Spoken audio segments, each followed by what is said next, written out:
Assalamualaikum warahmatullahi wabarakatuh. Waalaikumsalam warahmatullahi wabarakatuh. Selamat malam pemirsa, salam jumpa kembali di channel Agus Susanto, channelnya Orang Pertanian. Pada kesempatan kali ini acara rutin kita, hampir rutin kita membahas tentang budidaya kelapa sawit. Kali ini bersama narasumber rutin kita Pak Jenderal Muhayat atau Mas Imuh, kayak gitu. Iya Pak Agus. Jadi sebelum melanjutkan ini, kami akan mengucapkan selamat kepada Mas Imuh, Pak Jenderal Muhayat yang telah menapak pendidikan selanjutnya supaya memberikan tambahan ilmu bagi kita semua, semoga lebih lancar. Jadi wisudanya kemana itu? Yang itu online aja gitu? Iya Pak, ini saya ini 2 kali ini tak pernah wisuda ya Pak. Yang pertama dulu juga nggak pernah, yang ini juga belum pernah kan gitu. Ya nggak apa-apa. Tapi semoga tetap bisa berkarya Pak untuk semuanya kan itu. Iya, ya itu tadi selamat sudah dapat ya yang penting ilmunya tadi bertambah Mas, dan untuk kemaslahatan kita bersama. Kira-kira itu yang paling penting. Tapi kan kita ngomongin untuk mengingat-ingat bahwa perjuangan hidup mencari ilmu itu juga perlu waktu, perlu perjuangan sendiri. Nah, iya, Pak, nggak boleh ada finalnya Pak. Oh nggak ada, kan udah ada itu pepatah, belajarlah dari lahir sampai ke liang lahat. Iya, Pak. Jadi kali ini pemirsa kita akan menggali diskusi mengenai kelapa sawit, yaitu banyak mengenai pertanyaan begini. Ini pertanyaan kasarnya, Pak saya petani, saya memilih varietas yang berat saja. Karena saya tidak perlu rendemen, kalau rendemen yang pabrik saja, kan gitu itu sering gitu. Jadi apa perlu dikotomi seperti ini? Nah, itu apakah hubungannya antara itu rendemen OER dengan produktivitas dengan masalah berat gitu? Iya. Nah itu jadi gimana itu Mas Imo? Kok petani milihnya yang berat aja? Terus memang nggak milih rendemen, gimana itu ceritanya? Silahkan. Iya Pak Agus, terima kasih ya. Tadi ucapannya Pak Agus, semoga ya kita semua Pak, Bapak sama saya tetap bisa berkarya untuk semua para netizen dan bermanfaat tentunya di dunia kelapa sawit di Indonesia ini. Jadi sebagai dikotomi di masyarakat itu masih selalu bilang, wah kita nanam dura aja, nanti kalau dijual berat. Nah ini harus dibersihkan pemahaman ini. Kenapa? Jadi mau bagaimanapun, mau sehebat apapun kondisinya, ketika kita nggak memahami tentang OER atau minyak, itulah yang digunakan sebagai dasar dalam penghitungan harga Pak Agus.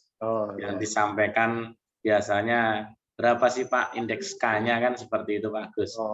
Berapa sih OER-nya kan gitu. Karena indeks K sama OER rata-ratanya juga menjadi penentu. Dan perlu dipahami semua para netizen, setiap provinsi seyogyanya 5 tahun sekali harus mengukur Pak rendemen di provinsinya masing-masing. Supaya sebagai dasar acuan dalam penghitungan harga TBS Pak Agus. Jadi Bapak-bapak para netizen semua, kenapa kok kita harus beralih dengan sumber benih baru dari 56 varietas dan 19 produsen yang ada di Indonesia? Hal ini didasarkan karena mencari OER yang maksimal. Jadi perubahan-perubahan ini Pak sudah tampak. Saya mengikuti Pak udah 2 atau 3 kali peralihan pergantian OER di masyarakat baik di Sumatera atau di Kalimantan. Tentunya peralihan setelah 5 tahun ini untuk tanaman mudanya udah naik Pak Agus. Dan ini memberikan efek positif kepada masyarakat. Tentunya sudah mulai sadar dengan adanya bahan tanaman baru atau bahan tanaman unggul di masyarakatnya. Jadi kita harus memilih OER-nya yang bagus Pak, tentunya supaya kita juga mendapatkan harga yang bagus juga. Seperti di minggu ini Pak, selama sejarah kelapa sawit di Indonesia untuk harga TBS di Rio memecahkan rekor Pak, 2.700 Pak kan itu. Terus gimana Mas? Nah, terus tentunya Pak, kalau kita memahami OER atau rendemen, tentunya kita akan memahami 4 komponen utama bagaimana penyusun rendemen itu ada Pak Agus. Oh ya. Gitu. Pertama tentunya yang akan mempengaruhi kan yang pertama memang berat tandan kan gitu Pak Agus. Ya. Nah, berat tandannya bagus itu akan didukung salah satu komponen dalam penghitungan rendemen namanya fruktubans kan gitu Pak Agus. Ya. Nah, kalau frutuban itu apa? Frutuban itu persentase kilogram atau beratnya banyaknya brondolan dibanding dalam ukuran 1 tandan. Dan nilai standarnya sebaiknya di atas 60%. Beberapa kejadian pernah sampai 67 sampai 70% seperti itu Pak Gus. Bahkan ada yang beberapa titik bisa lebih kan gitu. Nah, itu yang pertama. Nah, yang kedua, setelah kita mengetahui frutubannya, tentunya adalah persen daging buah terhadap brondolanya Pak Gus. Nah, ini juga persentasenya sebaiknya nilainya itu di atas 80%. Kalau di atas 80% berarti memiliki ketebalan mesokrap yang tinggi Pak Gus. Seperti itu. Nah, setelah komponen dari mesokrap per fruit Pak Agus, itu kemudian yang kedua adalah mesokrap kering per mesokrap basah. Itu biasanya harusnya angkanya berkisar di 60%, kan seperti itu. Nah, baru per komponen yang terakhirnya oil per mesokrap kering, itu di atas 80%. Nah, maka berarti dengan apabila kita di batas-batas limitnya ini tadi, rendemen kita pasti angkanya di atas 25% Pak Agus, kan gitu. Makanya sekarang jangan sampai langsung justice ini rendemennya tinggi, rendemen apa, tapi sekarang kita bisa menghitung sendiri dengan mengetahui bentuk struktur tandannya. Karena itu kita sebagai orang teknis juga harus memahami tentang komponen yang ada di dalam brondolan Pak Agus.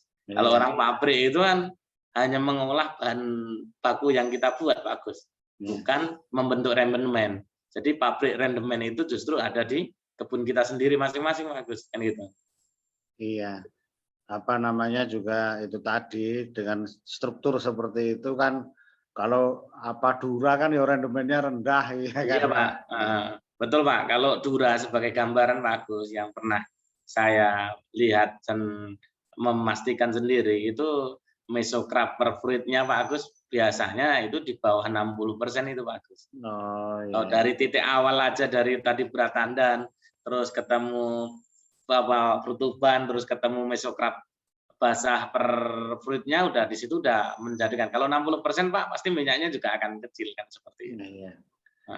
Ya, di samping itu kan gini Mas, itu kalau petani ada yang tanya, saya memilih berat.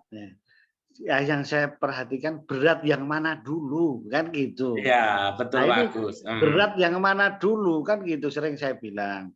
Pak, Bapak nimbang cuma sekali 1 tandan di pohon itu, ya kan? Memang 1 itu agak berat, agak Mas ya itu. Nah itu kan yang dinilai kan beratnya yang dibayar kan, kami kan nggak ke pabrik ke apalah ram ke tengkulak lah gitu. Tetapi yang sering saya jawab adalah produktivitas. Jadi tanaman sebelahnya itu tandannya banyak meskipun beratnya agak kurang sedikit tapi kalinya 6. Nah, sampai nimbang berat kalinya cuma 1 atau 2. Jadi kan coba berat 30 kilo Mas, ya kan? Tapi cuma dari kebun tersebut keluar 2 tandan. Berarti total berapa itu Mas? 60. Ya iya kan? Pak. Sementara kalau menggunakan bibit unggul itu dengan RBT atau BJR-nya 20, tetapi karena unggul keliling buahnya, jadi contohnya 6, iya kan Mas? 6 kali 20 berapa? 120 kilo. Nah, separuhnya 60 apa tadi ya kan 30 kali 2 60. Yang ini iya, Pak. 20 kali 6. kan gitu.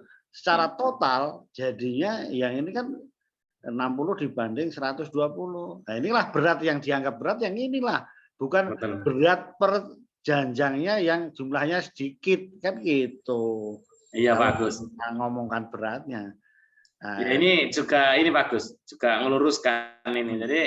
Jadi kemampuan tanaman kelapa sawit ini kan rata-rata Pak, kalau sudah dapat 200 kilogram per pohon per tahun kan udah baik kategorinya bagus. nah, Jadi ini ada kebun Pak, yang ada pohon yang pernah saya pastiin, saya lihat sendiri Pak, itu 1 tahun cuma ada tiga tandan bagus. nah itu. Nah, 3 tandan, tapi sekali manen Pak Agus, itu bisa sampai 70 kilo satu tandannya. Ya. Masalahnya kalau kita sebagai petani, pekebun Pak, itu kan merugikan kita apabila kita punya angsuran anak sekolah atau kebutuhan bank Pak Agus. Kenapa? Karena panennya satu tandan di bulan Maret, satu tandan di bulan September, satu tandan di bulan Desember kan gitu Pak. Nah, itu menjadi pilihan padahal total 1 tahunnya sama-sama 210 kilo. Dengan punya Pak Agus tadi yang keliling dalam 1 semester itu 120 kilo, nanti semester kedua misalkan dapat 120 lagi udah 240 kan gitu. Padahal tandanya Bapak mungkin nggak nyampe 20 kilo kan gitu. Iya. Tapi ada 6 tandan kan gitu. Tentunya untuk cash flow ya dapur juga Pak akan jauh lebih baik yang seperti punya Bapak daripada punya saya tadi kan gitu. Tapi kalau itu kan sama-sama unggul nggak masalah Mas. Ya sama-sama unggul Pak. Ya Hanya itu saja besar. karakter kan itu. Ya itu kan besar kali jumlahnya lumayan. Tetapi kan kita orang berdebat itu kan karena masalah dura. Iya Nah, Pak. nah, itu kan kalau dura pengalaman Masimo berapa dalam satu pohon potensinya? Ya ini Pak, yang pengalaman pribadi Pak, saya sampai dengan saat ini masih punya 60 pohon Pak, bukan dura sih Pak. Sebenarnya dukulan kan gitu Pak. Tapi memang kalau kita belah memang beberapa itu dura kan gitu. Tapi sebenarnya itu aslinya adalah sumber benih yang ilegitim kan Pak. Nah itu yang dari 60 seyogyanya dia bisa menghasilkan 1 ton sebulan Pak. Kita mau dapat 300 kilo aja berat itu Pak. Betul Pak. Dan ini saya alami dan sampai sekarang masih saya simpan untuk tanamannya itu biar untuk pengalaman untuk baik netizen ataupun tetangga yang mau lihat silakan aku bilang gitu. Memang produksinya nggak baik. Itu tadi yang dimaksud berat itu ya 300 kilo itu kan berat. Ya, tapi kalau beratnya Pak Agus sama-sama menghasilkan 20 tandan, dura dengan ada di kebun saya 60 itu dengan yang tenera memang secara bobot memang bobot yang itu Pak, karena cangkangnya kan tebal-tebal Pak. Iya bobot tapi kan satu tandan. Iya betul Pak, tapi enggak keseluruhan all dalam produksi satu areal kan gitu Pak. Ya 1 tahun maupun satuan luas kan gitu. Betul Pak. Paling ya itu tadi yang saya bilang paling bagus bisa 200. Ya kalau dura mungkin berapalah karena jumlahnya kan tidak sebanyak itu pastinya kan udah hukum alam Mas. Kalau yang berat itu jumlahnya sedikit, yang sedikit jumlah apanya banyak karena ini dipilih, makanya itu Mas jadi produktivitasnya yang tinggi. Betul Mas. Dan gimana Mas Imo itu kan karena kalau yang unggul itu kan kaitannya nggak dikotomi lagi. Kalau produktivitasnya tinggi, ya berat yang dalam rangka produktivitas itu rendemennya kalau dia tinggi ya memang tinggi gitu loh Mas. Iya betul bagus. Nah, jadi beberapa hari yang lalu Pak, saya ngambil sampel yang betul-betul dura Pak Agus, yang saya ambil dura. Itu rendemennya memang tidak nyampe 14% itu Pak Agus. Masih saya simpen arsipnya. Jadi supaya untuk pelajaran kita memahami ternyata memang nggak ada minyaknya. Nah kalau untuk ngitung harga ya nggak masuk kan Pak Agus. Terakhir harusnya 2.700 dijual cuma 1.500 atau 1.600 saja udah hebat kali Pak Agus kan gitu. Oh iya, kan lama-lama memang diperhitungkan kalau betul Pak Agus. Dura gitu, ya. Jadi itu apalagi ya Pak kita. Jadi kaitannya tadi itu loh. Kalau berat dalam kaitan produktivitas dengan bibit unggul yang rendemen itu ya ada linear hubungannya kan gitu. Iya betul Pak Agus. Jadi itulah yang diharapkan dan pengalaman Mas Imo tadi ada yang umurnya muda sekarang harganya udah mulai naik gitu. Terus itu sudah membuktikan dura tadi yang pengalaman sendiri punya 60 pohon tadi itu yang payah kali produksinya itu ya kali itu sudah membuktikan. Nah, ada lagi Mas Imo yang perlu Ya, disampaikan? tentunya tipsnya seperti ini. Jadi tentunya masyarakat sekarang sudah mulai sadar ketika melihat bagaimana keberlanjutan suatu kebun itu akan mendapatkan penuh.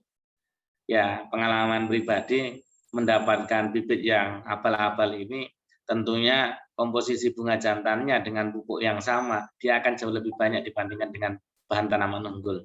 Yang kedua, pupuknya juga akan menikmati pupuk yang sama juga. Kos panennya juga sama juga. Jadi akan jauh lebih baik ketika kita mendapatkan benih unggul. Ya memang dalam sisi berat pertanian kalah, tapi jumlah produksi dalam 1 tahun menang dengan benih Nah, unggulnya. Jadi tentunya Bapak-bapak dan para netizen semua berada di tanah air ini, Bapak menanam benih unggul itu adalah sebagai syarat satu. Untuk mencapai produktivitas tinggi, harus ada komponen bagaimana kita peningkatan berdasarkan kultur teknis, pemupukan, dan kelas lahan yang mendukung. Tentunya semua ini bisa didapat apabila Bapak rajin-rajin nonton YouTube-nya Pak Agus Susanto. Kenapa?